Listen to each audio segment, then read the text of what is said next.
irmãos, vamos para a nossa 8ª aula na nossa análise do livro de Filipenses. Nessa aula nós vamos avançar na nossa análise do capítulo 2 e vamos ver dos versículos 12 a 18. Mas antes vamos lembrar aquilo que nós vimos na última aula. A última aula, irmãos, nós vimos aquele texto que trata a respeito do autoesvaziamento de Cristo. Texto que eu expliquei para vocês que é importantíssimo, não só no argumento do apóstolo Paulo, como é importantíssimo para a cristologia do Novo Testamento. Eu expliquei para vocês que esse era um texto que é dividido em 3 partes. A primeira parte é o versículo 5, em que o apóstolo Paulo faz um chamado para termos a mesma atitude de Cristo. É importante que você se lembre que a palavra sentimento tem essa ideia, tem a ideia de uma atitude, de uma postura. E ele fala para ter em nós este sentimento. E a ideia da expressão em vós ou em nós é dentro da comunidade. Então essa é uma postura da comunidade. É óbvio que isso envolve uma postura pessoal, mas isso deve ser uma postura, uma marca da comunidade. Ter a mesma prática, a mesma postura, atitude que houve em Cristo Jesus. Então, dos versículos 6 até o 11, você tem 2 outras partes. A primeira vai do versículo 6 a 8 e lida com o exemplo de Cristo em sua humilhação. Um exemplo de humilhação do Senhor Jesus Cristo em não buscar a sua própria exaltação. Então eu expliquei para vocês que o versículo 6 começa atestando a divindade de Cristo. E que o fato de Jesus ser divino não foi considerado por ele como algo a ser tirado vantagem pessoal. Ao invés disso, ele viu isso como uma possibilidade, uma oportunidade de servir. E como foi que ele serviu? Ele se autoesvaziou. Ele assumiu a forma humana, ele se tornou um ser humano, acrescentando à humanidade a sua divindade. E assim ele foi reconhecido em figura humana, ou seja, ele comportou-se e viveu como um ser humano. E isso foi marcado pela sua obediência. O Senhor Jesus Cristo se humilhou e obedeceu a Deus até a morte. Então você tem aqui um estado de humilhação e sujeição a Deus para morrer na cruz do Calvário. Então aqui você tem o exemplo de Cristo na sua humilhação. Depois, os versículos 9 a 11 tratam do exemplo de Cristo na sua exaltação.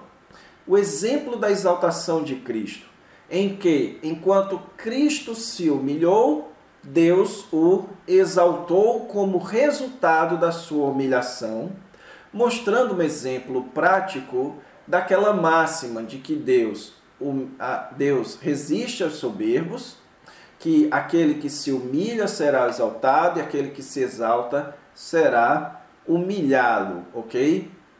Então, mostrando que, embora tenha se humilhado, Deus exaltou Jesus ao nome acima de todo nome.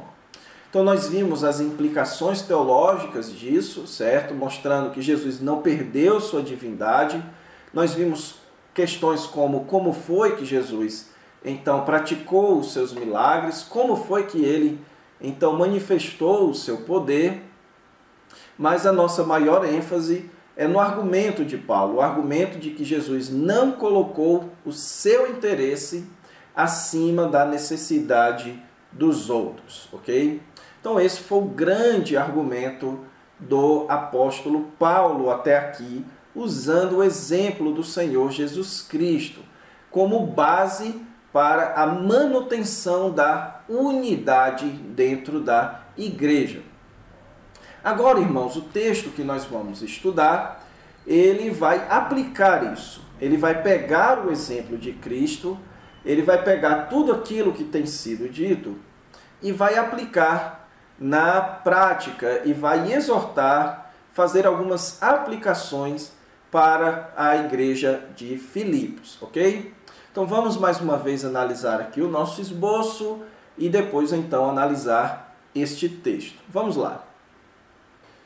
Ok, irmãos, então veja aí o nosso esboço, certo? Vamos passar rapidamente por ele, porque esse esboço tem se mantido assim, não tem tido tanta variação nas últimas aulas. Então nós estamos no capítulo 2, onde a ênfase é sobre alguns grandes exemplos para a vida cristã, especialmente na questão da unidade dentro da igreja. Então o apóstolo Paulo, em primeiro lugar, vai usar aqui no capítulo 2 o exemplo de Cristo, dos versículos do capítulo 1, versículo 27 até o 2:18, e depois vai usar os exemplos de Timóteo e Epafrodito, dos versículos 19 a 30. As nossas aulas têm se mantido aqui no ponto A, onde nós já vimos o apóstolo Paulo estabelecendo a necessidade da união para o combate e para vivenciar o evangelho de Cristo, certo? Até o versículo 4 do capítulo 2. Então, o apóstolo Paulo apresenta o exemplo que é Jesus, e agora ele vai aplicar do versículo 12 ao 18. E então, depois, ele vai para o exemplo de Timóteo e Epafrodito, onde ele vai recomendar estes irmãos e falar do exemplo que eles dão para o povo de Filipos. Então, vamos lá. Esse texto, irmãos, do capítulo 2, versículos de 12 a 18, ele pode ser dividido em 3 partes. A primeira parte, no versículo 12 e 13, o apóstolo Paulo ele vai aplicar diretamente o que é marcado aqui pela conjunção pois. Então ele vai diretamente aplicar o que ele acabou de dizer, certo? Ele vai aplicar o exemplo do Senhor Jesus Cristo na vida do povo de Filipos. Depois, então, no versículo 14 até 16, o apóstolo Paulo vai desenvolver a sua aplicação. Ele vai, então, agora aplicar em um caso específico, ok? Que é o caso das murmurações e contendas. E aqui ele vai utilizar bastante o exemplo do povo de Israel. Vocês vão perceber isso. E a terceira e última parte, versículos 17 e 18, o apóstolo Paulo aqui parece então encerrar toda a sua linha de raciocínio que ele começou lá no versículo 12, ok? Então, lá no versículo 12, até aqui, o apóstolo Paulo discutiu as suas circunstâncias e depois, então, as circunstâncias do povo de Filipos, da igreja de Filipos. Aqui ele vai amarrar tudo, aqui ele vai dar, então, uma conclusão a toda essa discussão. Como ele deve encarar as suas circunstâncias adversas, e como o povo da igreja de Filipos também deve encarar as suas circunstâncias adversas, ok? Então, em primeiro lugar, vamos aqui ver os versículos 12 e 13. Como eu enfatizei, a conjunção aqui, pois, ela significa, e ela é uma conjunção forte na língua grega, ela significa que o apóstolo Paulo está diretamente aplicando o que acabou de ser dito. Então, o que ele diz? Assim, pois, amados meus, como sempre obedecestes, não só na minha presença, porém muito mais agora na minha ausência, desenvolvei a vossa salvação. Então, note como é que o apóstolo Paulo aplica o exemplo de Cristo. Ele aplica que cumprir o exemplo de Cristo é uma forma de desenvolvimento da salvação. E você, para entender o que o apóstolo Paulo quer dizer com desenvolver a salvação, você precisa ver isso à luz da palavrinha ou do verbo aqui, obedecer. Então ele reflete no exemplo de Cristo como um caso de obediência. Cristo não pensou nos seus próprios interesses, mas na necessidade dos demais, por obediência a Deus. Então foi esse estado de sujeição, de humilhação de Cristo, obedecendo a Deus, que o levou a isso. Então o apóstolo Paulo está aqui querendo chamar o povo de Filipos para a obediência. Como sempre obedecestes, não só na minha presença, porém muito mais agora na minha ausência, desenvolvei a vossa salvação. Ou seja, façam isso por causa da obediência. Então mantenham essa postura que Cristo manteve por causa da obediência de vocês. E aqui, irmãos, há um certo debate se o apóstolo Paulo está falando de obediência a Paulo ou obediência a Deus, certo? Então, Frank Thielman, do comentário da NVI, que é o que eu tenho mais utilizado, junto com o comentário de F.F. Bruce, o Frank Thielman, ele afirma que aqui Paulo está falando da obediência a ele. Amados, como sempre vocês obedeceram a mim, e isso faz mais sentido por causa da continuação da sua presença quanto da sua ausência.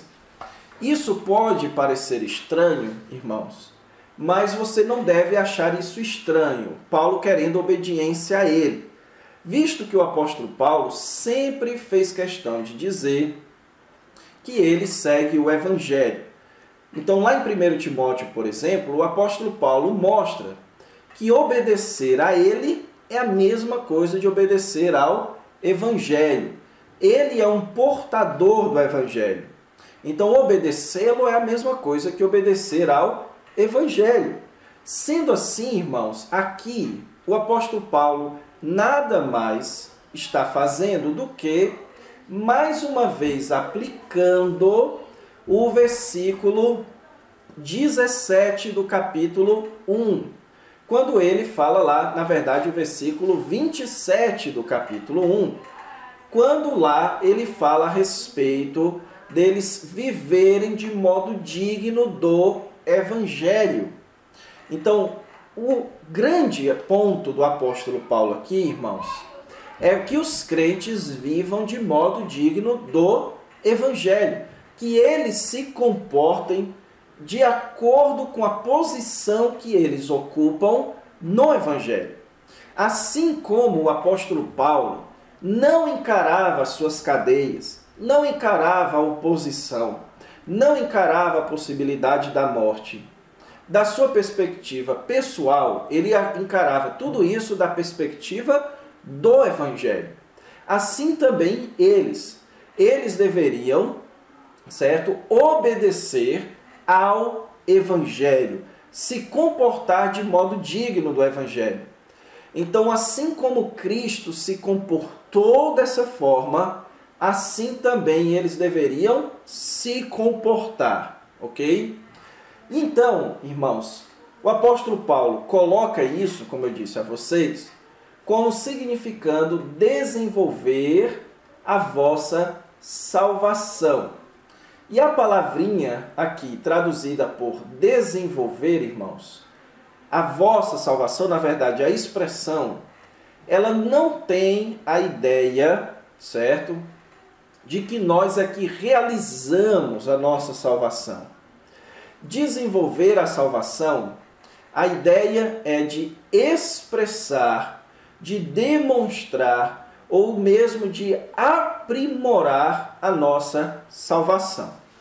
Então veja bem, no livro de Filipenses, a salvação é colocada por Paulo como sendo algo futuro. É algo que nós receberemos no futuro.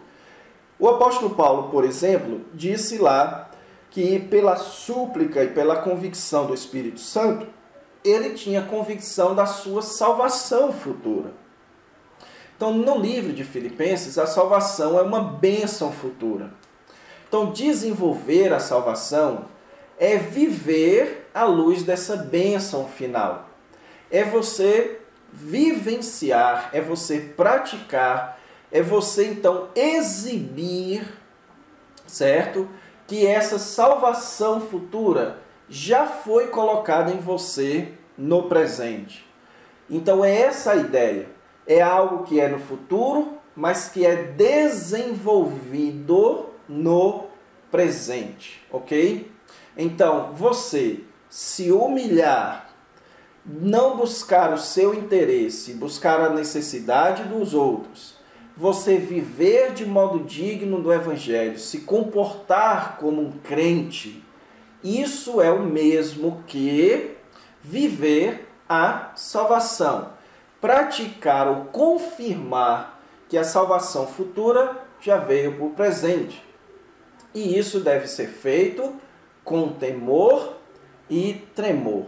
Em outras palavras, com seriedade. Ok, irmãos? Então aqui uma lição que eu já quero tirar para as nossas vidas é a necessidade, irmãos, de nós encararmos com seriedade o desenvolvimento da nossa salvação. Então, muitos crentes e muitas igrejas tratam o desenvolvimento da salvação como algo secundário, mesmo até esquecem. Então, existe um risco na teologia calvinista, que é a teologia que nós seguimos, entendemos que é a mais bíblica, que é a do comodismo. Visto que eu já tenho a salvação e visto que eu não perco a salvação, então não preciso desenvolver a salvação.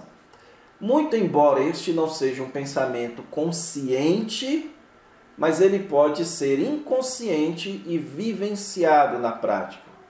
A ideia de que uma vez que eu já estou salvo, salvo para sempre, então não é preciso fazer muito. Aqui o apóstolo Paulo nos contraria, ok? Contraria esse tipo de percepção. Ele diz que a salvação é algo futuro, mas que ela precisa ser desenvolvida no presente, ela precisa ser praticada. É como se a pessoa tivesse que se tornar cada vez mais salvo. É quase essa ideia, irmãos, ok? Então é como se nós tivéssemos que manter ainda a salvação como um alvo, ok? Então, muito embora a gente saiba que Deus já efetuou em nós, nós precisamos manter ainda a salvação como um alvo. E isso deve ser levado a sério.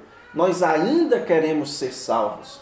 A salvação ainda não chegou, nós ainda queremos alcançá-la.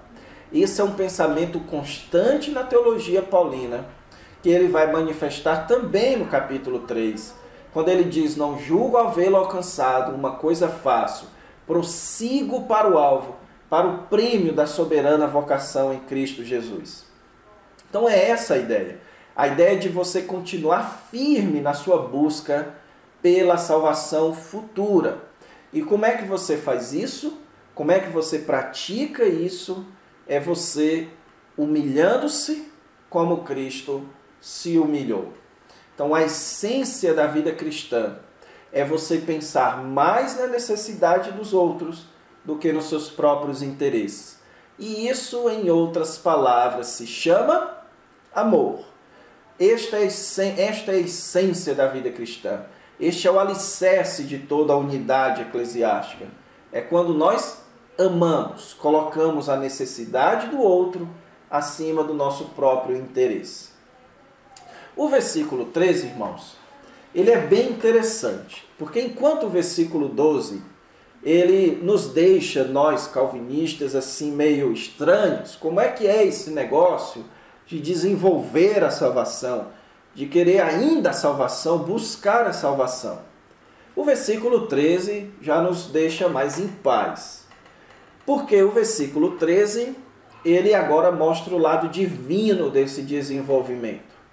Ele diz que Deus é quem efetua em vós tanto o querer como o realizar, segundo a sua boa vontade. Segundo a sua boa vontade, irmãos, é uma expressão paralela à graça de Deus. Então, Efésios capítulo 1 mostra isso, que é a graça benevolente, o beneplácito da sua vontade, ok? Então, aqui é o seu desejo soberano. Então, a soberania de Deus é que está por trás desse desenvolvimento. Mas isso, ao invés de nos colocar em uma posição passiva e acomodada, isso nos leva a uma posição ativa. Então aqui, irmãos, é como um teatro. O ator, ele está trabalhando lá, mas existe todo um bastidor por trás, sem o qual o autor não faria, ou o ator não faria nada.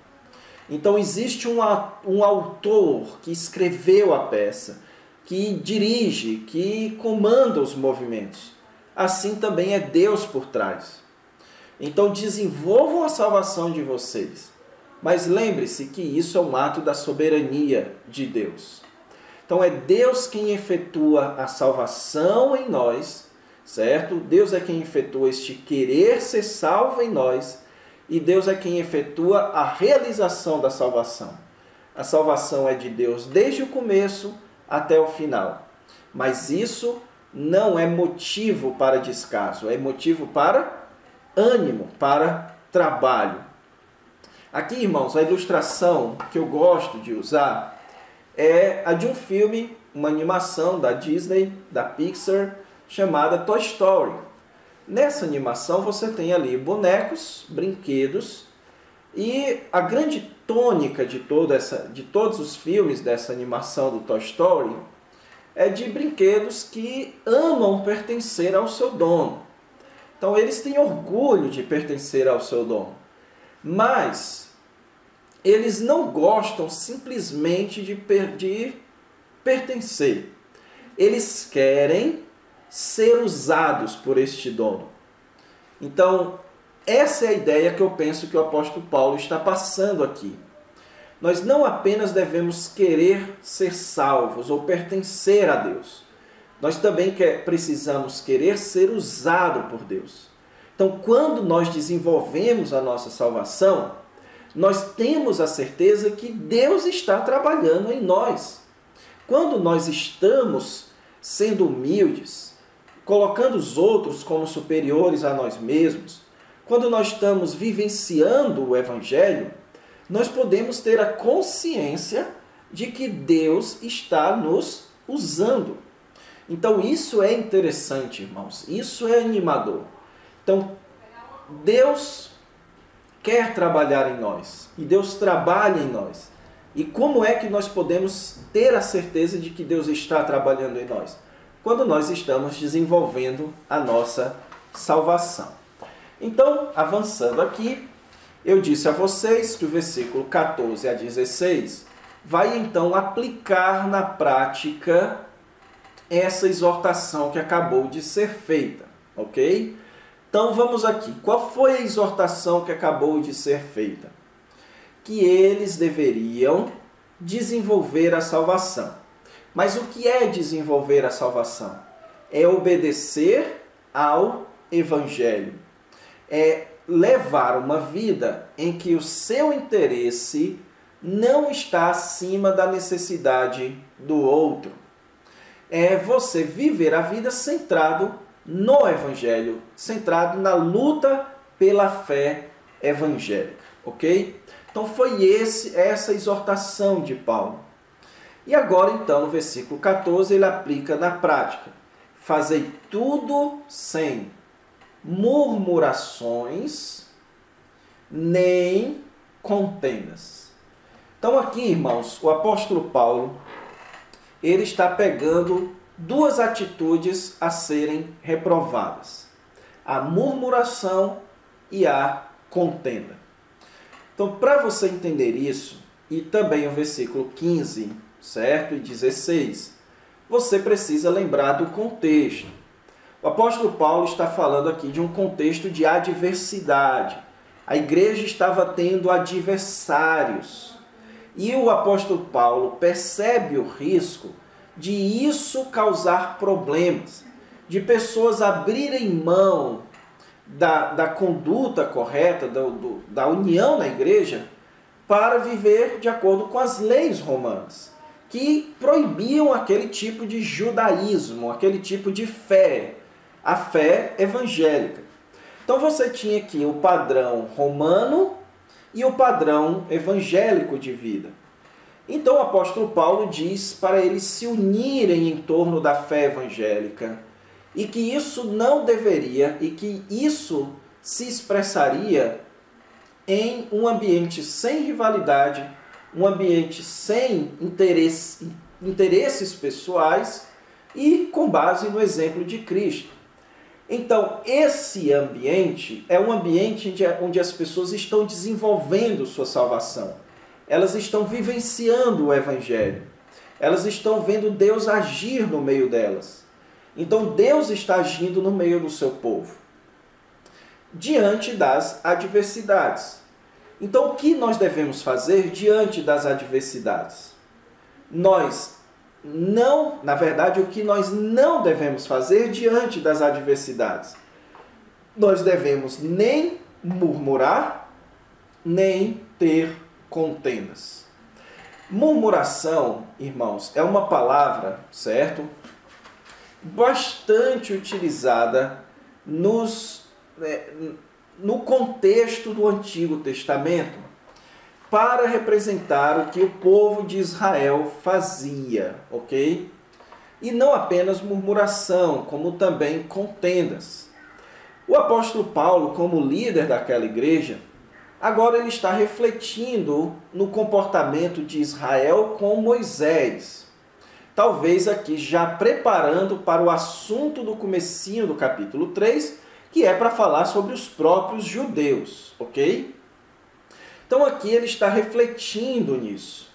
E ele está então dizendo que diante das adversidades, o que Israel fazia?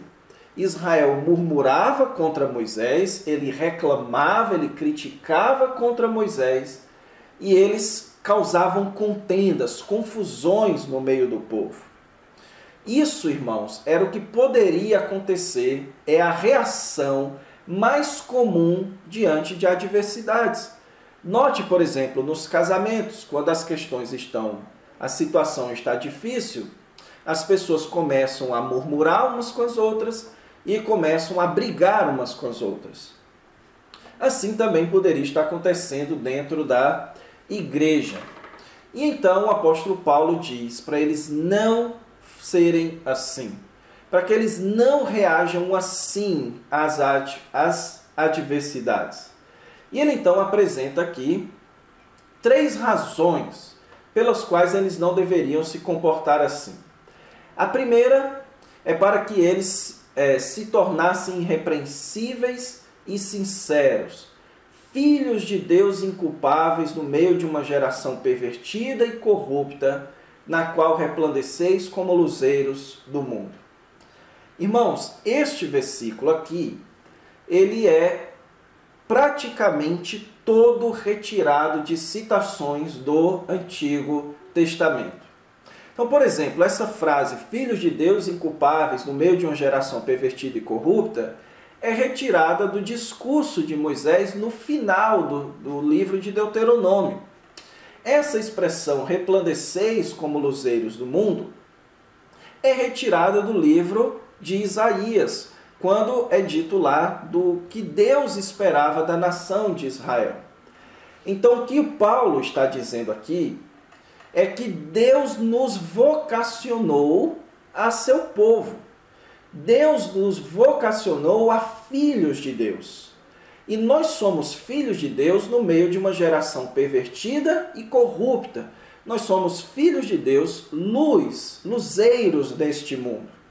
Então, para que nós nos comportamos como filhos de Deus no meio dessa geração, nós precisamos saber encarar as adversidades à luz da necessidade do Evangelho. Nós precisamos não colocar os nossos interesses, mas as necessidades dos outros. E por isso não murmurar, por isso não ter contenda. Se for assim o nosso ambiente, a nossa postura, nós seremos os filhos de Deus, o povo de Deus, irrepreensível e sincero. Então o argumento de Paulo aqui é: não murmurem, não façam contendas, para que vocês vivam a vocação de vocês, para que vocês pratiquem bem aquilo para o qual vocês foram chamados a ser. Então, irmãos, uma igreja que briga, que tem contendas no meio dela, isso sempre atrapalha a função da igreja. Nós já comentamos aqui há 2 aulas passadas, se eu não me engano, que uma igreja desunida ou igrejas desunidas prejudicam a luta pela fé evangélica. É isso que Paulo está dizendo. Se nós somos luzeiros, se nós somos filhos de Deus, nós precisamos agir como tais e não praticarmos aquilo que prejudica esse tipo de tarefa que nos foi dada, de vocação que nos foi dada. Segunda razão que o apóstolo Paulo dá no versículo 16, preservando a palavra da vida, para que no dia de Cristo eu me glorie de que não corri em vão, nem me esforcei inutilmente. Então a segunda razão aqui, irmãos, é essa associação com Paulo, para que Paulo não se entristeça, certo? Por ter corrido em vão. Então aqui Paulo está chamando a consciência deles, de tanto esforço que o apóstolo Paulo fez em Filipos, de ter sido preso, de enfrentar a oposição e de agora inclusive estar preso pelo Evangelho, de ver pessoas abandonando o Evangelho, de ver pessoas não mantendo a palavra da vida. Então o apóstolo Paulo aqui pede que eles avaliem isso, para que ele não tenha corrido em vão ou se esforçado inutilmente. Então o versículo 17, irmãos, começa com uma conjunção adversativa aqui, o entretanto. E aqui o apóstolo Paulo vai manifestar, certo, mais uma ideia do Antigo Testamento, que é qual? A que mesmo que você ache que correu em vão, o seu esforço pela obra de Deus jamais será em vão. Veja o que ele diz aqui. Mesmo que eu seja oferecido por libação sobre o sacrifício e serviço da vossa fé, alegro-me e com todos vós me congratulo. O que é que ele está dizendo? Que ele pede para eles que se comportem de maneira tal que no dia de Cristo ele não veja que correu em vão. Mas agora, não no dia de Cristo, agora, mesmo que ele morra, ou mesmo que ele continue vivo, mesmo que ele seja oferecido como um cálice, aqui tem a linguagem do Antigo Testamento, do livro de Números, em que os cálices eram oferecidos como extras dos sacrifícios. Então, mesmo que eu seja oferecido como um sacrifício pela vossa fé, ou seja, Paulo estava morrendo em prol da fé dos eleitos, em prol da fé evangélica. Então, mesmo que ele seja sacrificado por isso, ele se regozija, ele se alegra pelo que ele já fez por aquele povo, certo? E então ele dá aqui a terceira razão pela qual eles deveriam não murmurar e não causar contenda. Também vós, pela mesma razão, alegrai-vos e congratulai-vos comigo. Então o que é que Paulo está dizendo aqui? Que a terceira razão, irmãos, é para que eles se alegrassem com Paulo, para que eles compartilhassem com Paulo deste sacrifício pela fé.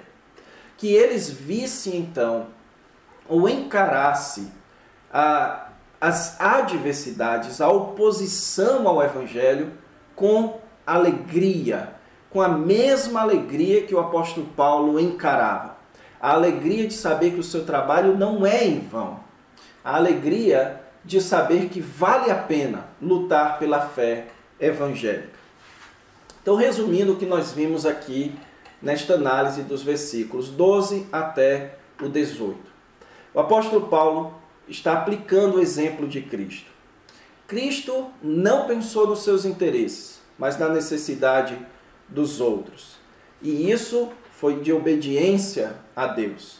Então o apóstolo Paulo quer estimular os irmãos a manterem a união no meio deles. Só que para manter a união no meio deles, eles não podem murmurar e nem ter contendas. Então, para que isso não aconteça, eles precisam desenvolver a salvação deles. Eles precisam viver por modo digno do Evangelho, vivenciar o Evangelho e assim experimentar a ação de Deus na vida deles.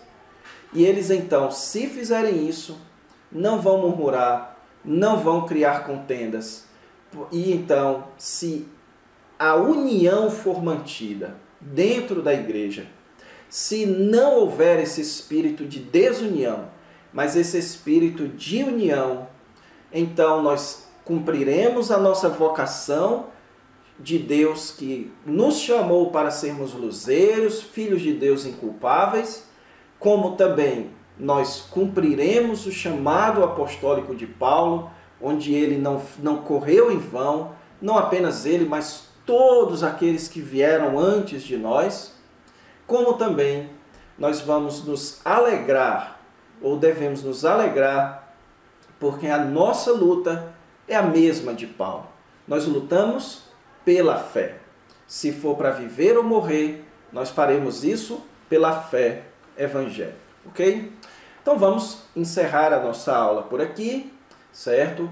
Na próxima aula, então, nós vamos concluir a análise do capítulo 2. Então fiquem com Deus, até a próxima aula.